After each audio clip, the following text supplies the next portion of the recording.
Qué cómodo, seguro y divertido es viajar en ferrocarril. Nunca imaginé que me la pasaría tan bien. Y bueno, es así como llego a Durango, capital del estado del mismo nombre que se encuentra en el extremo oeste del Valle de Guadiana. El clima está bastante frío. Hasta la piel se me pone de gallina y es que la ciudad está a 2000 metros sobre el nivel del mar y ya estamos en invierno. El estado de Durango está enclavado en la Sierra Madre Occidental, hacia el oeste del país. Al norte limita con Chihuahua, al este con Zacatecas y Coahuila, al sur con Nayarit y al oeste con Sinaloa. Uno de los primeros lugares que visito en Durango es el Palacio de Gobierno, un edificio del siglo XVII muy elegante que en ese entonces fue residencia de un rico minero. Además de las arcadas y los lustrosos pisos de mosaico que ya tienen más de 200 años, me encuentro con los murales que narran distintos episodios de la historia de México y que realizó con la técnica del fresco Manuel Guillermo de Lourdes.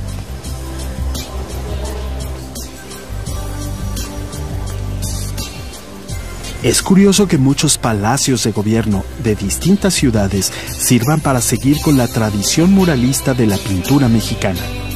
Emiliano Zapata, el gran caudillo del sur, no puede faltar en esta obra. Es muy interesante recordar en cada uno de estos murales episodios históricos y culturales de nuestro país.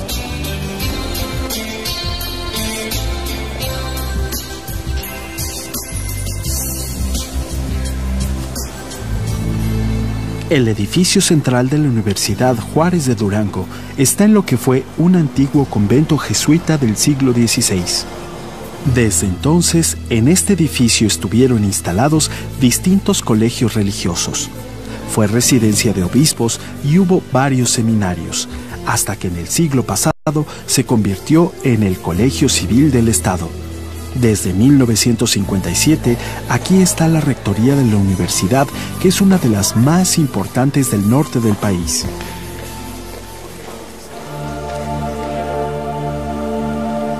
Sigo mi recorrido y llego a la Plaza de Armas, y enfrente me encuentro con la imponente catedral.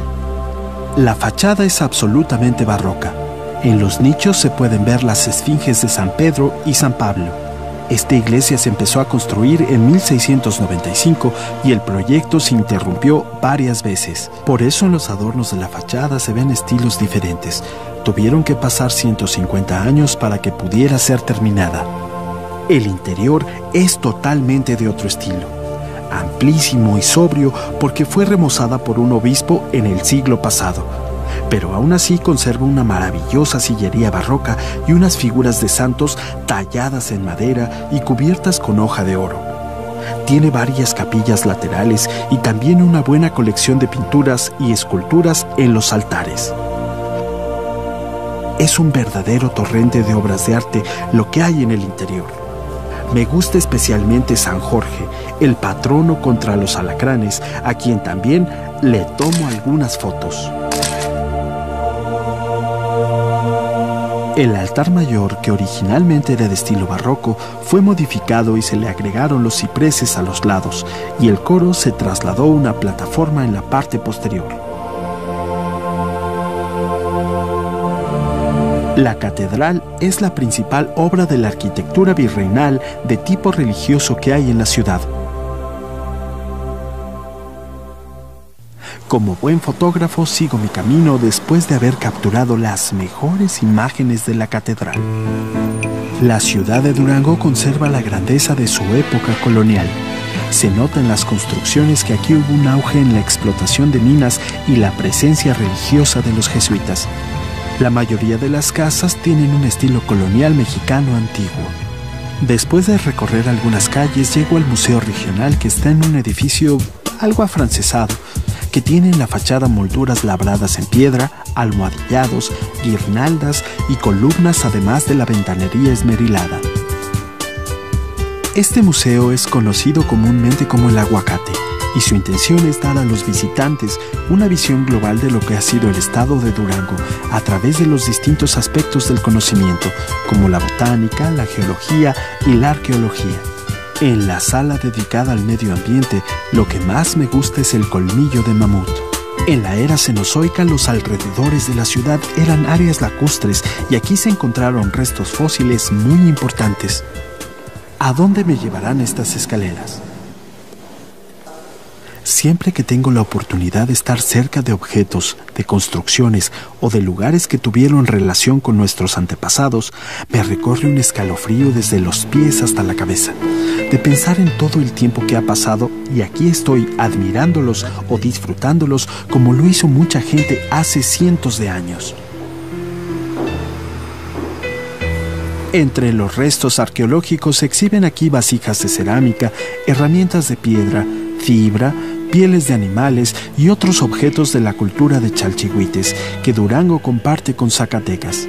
Esta cultura tuvo su auge entre los años 600 y 900 de nuestra era.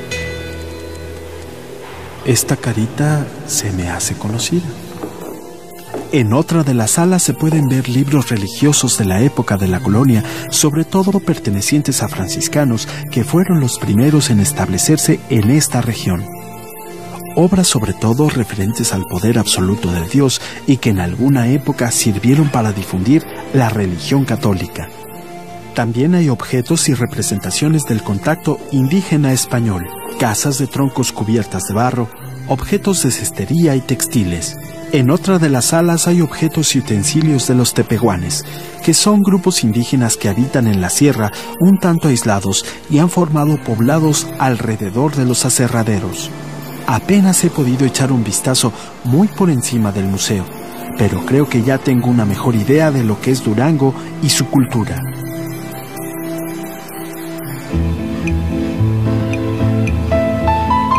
Uno de los lugares que me habían recomendado en Durango y que no dejaré de visitar es la Hacienda Ferrería de Flores, una hermosa casona colonial que está a 4 kilómetros al sur de la ciudad.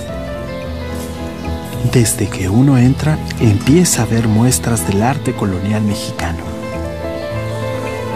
Este Cristo, por ejemplo.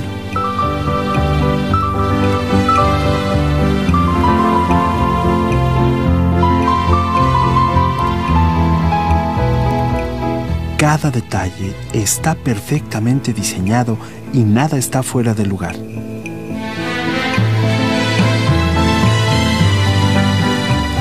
A leguas se nota la mano de artesanos mexicanos en los muebles, la decoración de la casa, los acabados que son bellísimos, la iluminación, los colores que la delatan como una construcción 100% colonial.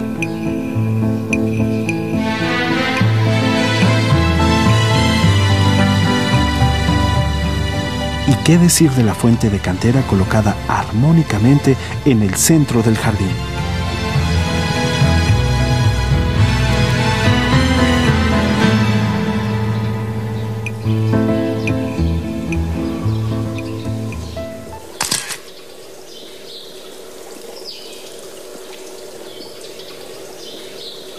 La historia de esta casa empieza en 1826, cuando se estableció la primera ferrería en el México independiente.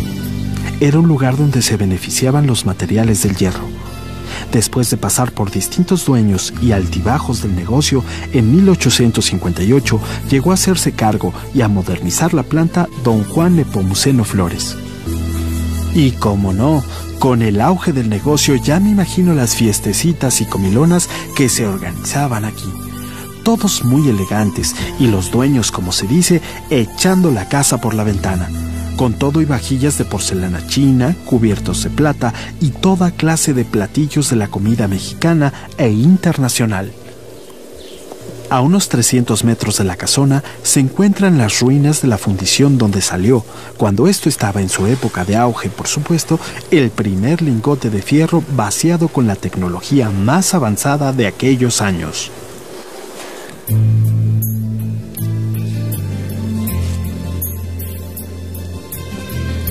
En este lugar vivieron personajes muy importantes relacionados con la historia de Durango, pero recientemente el gobierno del estado expropió la casa para restaurarla y ahora forma parte del patrimonio de la ciudad y su gente. Y bueno, parece que la dejaron como en sus mejores tiempos. Caminando por el laberinto de patios, pasillos y jardines, vuelvo casi sin querer a mi punto de partida. Me encuentro con esta increíble puerta de madera labrada, que curiosamente es la que comunica la casa principal con el traspatio. Qué padre que uno pueda visitar lugares así, como si fueran un museo, que de hecho lo es, y no solo por los objetos y muebles, sino también por todo el conjunto arquitectónico.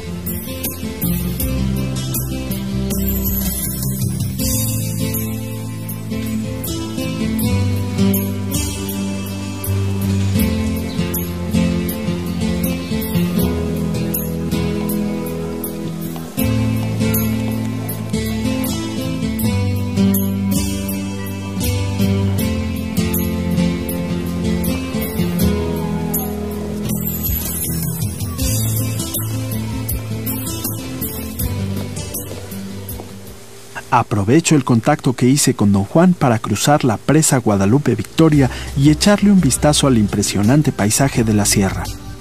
Las montañas que rodean la presa forman parte de la Sierra Madre. Es impresionante la altura que pueden alcanzar estos acantilados.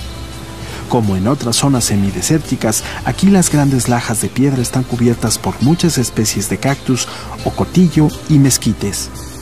Don Juan me cuenta que una de las más singulares es la lechuguilla. Es una especie de agave y sus hojas parecidas a las del maguey tienen unas espinas en formas de gancho que llegan a tener 50 centímetros de longitud.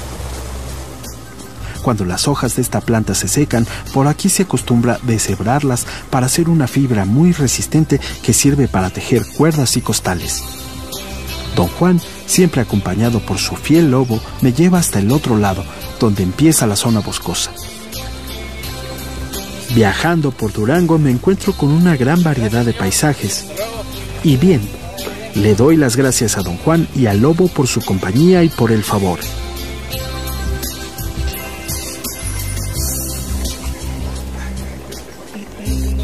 Allá abajo se quedó la zona semidesértica y ahora camino rodeado de bosques de pinos y otras coníferas. Afortunadamente me encuentro con el grupo Pantera. Son unos chavos que practican el ciclismo de montaña y que se conocen muy bien toda esta zona. Ellos me platican que no estoy lejos del lugar a donde quiero ir. ¿A eso se dedican? Sí, ya tenemos algunos años. Nos gusta mucho el paseo en la sierra. ¿Este recorrido de dónde a dónde lo...? Viene del Salto Lago Llovida, como aquí como a unas 7 horas y nos faltan como unas 3 horas para llegar a Durango. Es un lugar que tiene una cascada muy bonita. ¿Eso es allá adelante? No, hacia donde venimos. Ajá. 7 horas más atrás. Ah, perfecto. Pues mucha suerte. Ándale, nos Gracias. vemos. Hasta luego. Hasta luego. Hasta luego.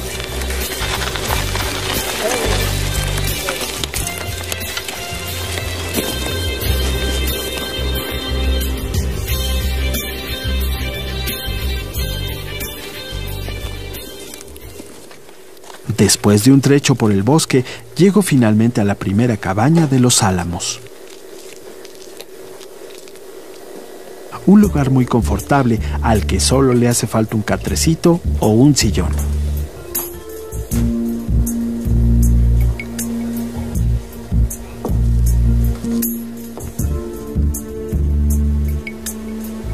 Aquí en la región de la montaña boscosa, la cordillera se abre y forma grietas y cañones de más de 1000 metros de profundidad. Yo creo que este es uno de los paisajes más impresionantes que he visto últimamente. Parece que las montañas se pierden en el infinito y la vista no alcanza para distinguir lo que hay en el horizonte. Por otro lado, el aire de la montaña es frío y un descansito no me va a caer nada mal antes de seguir mi camino.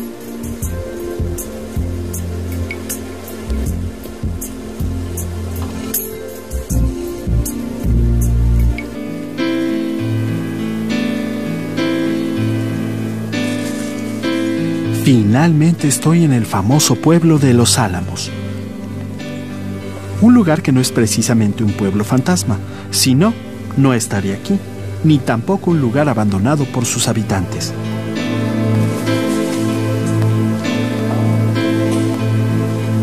Se trata de un set cinematográfico que hace algunos años se construyó para la filmación de una película que se llamó Una puerta a la eternidad.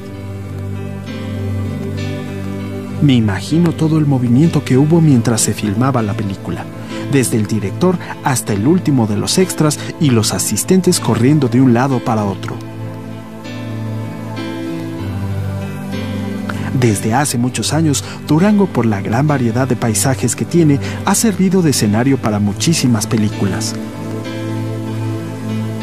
En este caso se reconstruyó íntegramente el poblado de Los Álamos, Nuevo México, de los años 40, para recrear el ambiente de súper secreto que rodeó los experimentos que se hicieron para la construcción de la primera bomba atómica.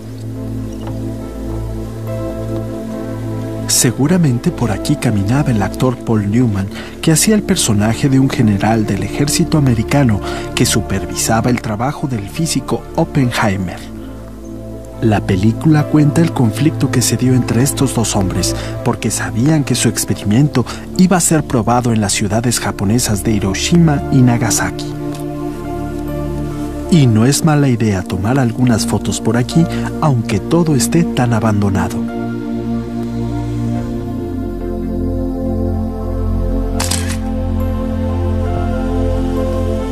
Es increíble lo efímero que puede ser el cine. Se gastaron miles y miles de dólares en hacer este pueblo, luego vinieron a filmar la película y ya se fueron como así.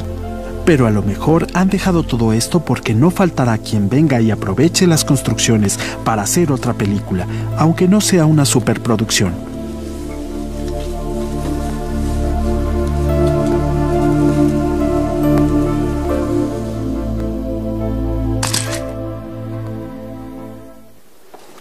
Este pasillo, según tengo entendido, formaba parte del Pentágono, en donde Paul Newman era el general.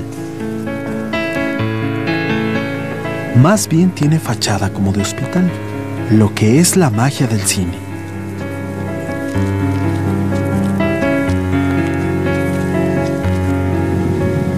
Qué bello es el paisaje de esta barranca. No cabe duda que Durango es un estado maravilloso. Y para no quedarse atrás con el ambiente del cine, alguien muy listo puso este café-bar a la orilla de la carretera que se llama el Wild West. Y por lo que veo, la mayoría de sus clientes no son precisamente unos fulanos vestidos de vaqueros al estilo del viejo este. Más bien son unos chavos que quieren parecerse a Marlon Brando o podrían llamarse los nietos de James Dean, porque más famosos que ellos ni en el cine más reciente. Es raro, pero como que está volviendo la moda de aquella época de las motos, los cascos y las chamarras de piel negra. Yo, por si acaso, siempre vengo prevenido, más por el frío que por la moda. Pero en este caso funciona perfecto para el aventón que me van a dar estos cuates.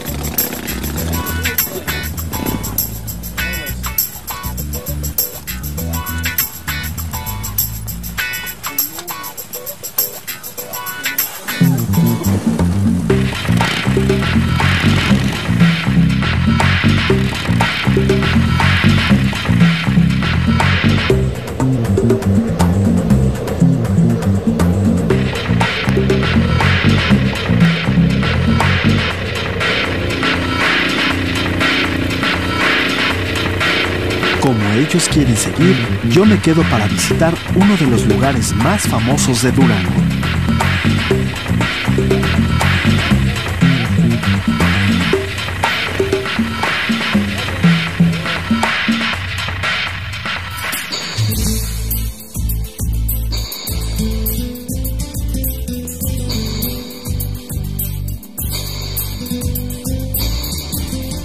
Quién sabe por qué, pero las películas del oeste siguen teniendo mucho éxito. Todavía se hacen westerns inspirados en aquellos clásicos que filmó John Wayne con directores famosos como John Huston y Henry Hathaway, por mencionar algunos nombres. Desde los años 50 se han filmado aquí una gran cantidad de películas americanas y también mexicanas. El paisaje, el cielo azul y las facilidades de producción que se ofrecen han convertido a Durango en el lugar más famoso de México para venir a filmar. ¿Cuántas veces habremos visto en las películas la oficina del sheriff, el salón, la cantina, las balaceras en la calle y los duelos tan emocionantes? Aquí uno puede asomarse al maravilloso mundo del cine, aunque sea a través de las ventanas de los escenarios vacíos. Una de las cosas que más les gusta a los fotógrafos es precisamente lo azul del cielo y la luz. Además, hay pocos días lluviosos en el año, lo que es una garantía para cualquier filmación. Pero no solamente se han filmado historias del oeste. Los escenarios naturales de Durango se han aprovechado para hacer películas de época actual y actores como Kevin Costner, Anthony Quinn, Richard Gere y hasta Jane Fonda, que hizo Gringo Viejo, han pasado por aquí. El rodeo nació entre los criadores de ganado que tenían que domar animales semisalvajes. Al principio era una fiesta casi exclusiva de ganaderos. Estos hombres empezaron a reunirse en días especiales y a organizar concursos de habilidad para montar a caballo, utilizar el lazo o derribar reses con las manos limpias. O como en este caso, mantenerse en el lomo de una de ellas el mayor tiempo posible. Es un buen tema para mis fotos. Pocas veces tengo la oportunidad de fotografiar animales en movimiento y aquí sí que no se están quietos. Desde hace años se ha popularizado mucho en el norte de México y evidentemente tiene gran influencia del otro lado, como dicen por aquí. Lo raro es que es un lugar cerrado y de noche.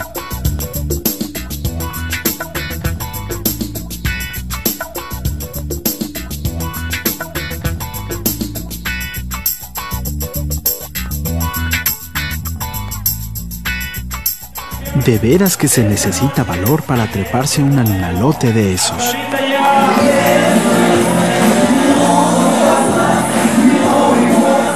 Y al final se organiza un bailongo con música norteña.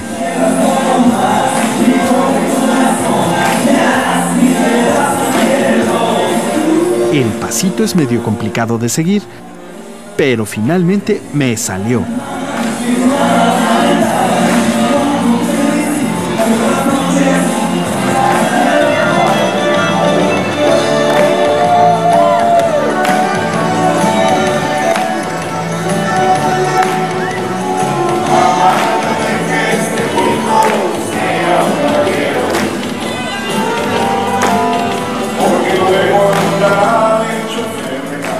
Aquí nada de rock y esas vainas modernas. Aquí la pura música norteña.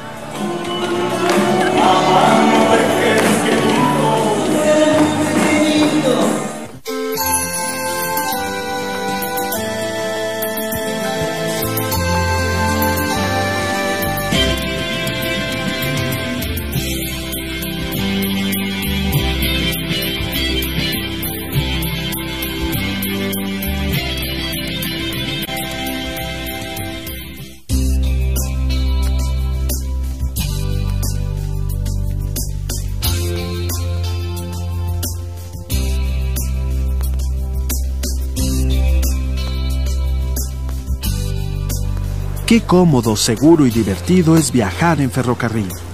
Nunca imaginé que me la pasaría tan bien.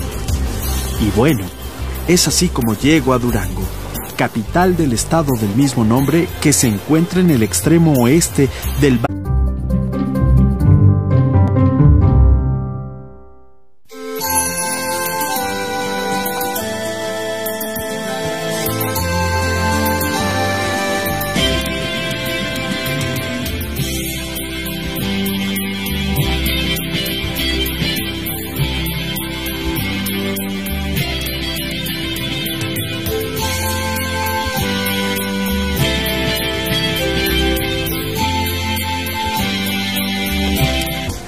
un edificio del siglo XVII, muy elegante, que en ese entonces fue residencia de un rico minero. Además de las arcadas y los lustrosos pisos de mosaico que ya tienen más de 200 años, me encuentro con los murales que narran distintos episodios de la historia de México y que realizó con la técnica del fresco Manuel Guillermo de Lourdes. Valle de Guadiana. El clima está bastante frío. Hasta la piel se me pone de gallina y es que la ciudad está a 2000 metros sobre el nivel del mar y ya estamos en invierno. El estado de Durango está enclavado en la Sierra Madre Occidental, hacia el oeste del país. Al norte limita con Chihuahua, al este con Zacatecas y Coahuila, al sur con Nayarit y al oeste con Sinaloa. Uno de los primeros lugares que visito en Durango es el Palacio de Gobierno. Es curioso que muchos palacios de gobierno de distintas ciudades sirvan para seguir con la tradición muralista de la pintura mexicana. Emiliano Zapata, el gran caudillo del sur, no puede faltar en esta obra. Es muy interesante recordar en cada uno de estos murales episodios históricos y culturales de nuestro país.